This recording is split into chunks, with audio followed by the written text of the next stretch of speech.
জনগণের হচ্ছে অধিকার হচ্ছে ভোট ছাড়া জনগণের কিছু অধিকার।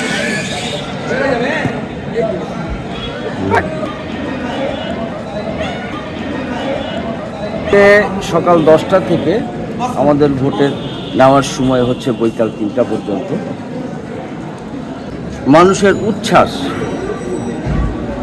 যে আবেগের বহিঃপ্রকাশ দেখছি, এটা খুবই লক্ষণীয় বিষয়। দীর্ঘ 17 বছর মানুষ তার স্বাধীনতা, তার ভোট প্রয়োগের অধিকার থেকে যে বঞ্চিত ছিল, তার বহিঃপ্রকাশ সে সর্বোৎকৃষ্ট নমুনা। যারা দীর্ঘদিন বিছানায় শয্যাশায়ী এবং পঙ্গু, যার চলন ক্ষমতা নেই,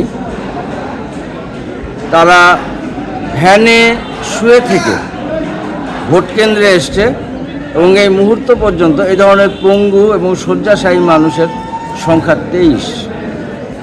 তারা তাদের ভোট প্রয়োগ করছে। তো মানুষ যে মুক্ত বাতাস গ্রহণ করছে, আজকে মানুষ যে উচ্ছ্বাসের সাথে ভোট প্রয়োগ করছে, এটাই বাংলার আসল রূপ। শান্তিপূর্ণভাবে আমরা কাউন্সিল করতে পারিনি। বিগত জালিমবাজ সরকার আমাদেরকে দাঁড়াতেই দেয়নি, কিন্তু আল্লাহ পাকের অশেষ রহমত, তারই রহমতে এই ধামরহাটের নেতৃবৃন্দের সহযোগিতায় আমরা শান্তিপূর্ণভাবে কাউন্সিল সম্পন্ন করতে যাচ্ছি। ইনশাল্লাহ শান্তিপূর্ণভাবেই শেষ হবে।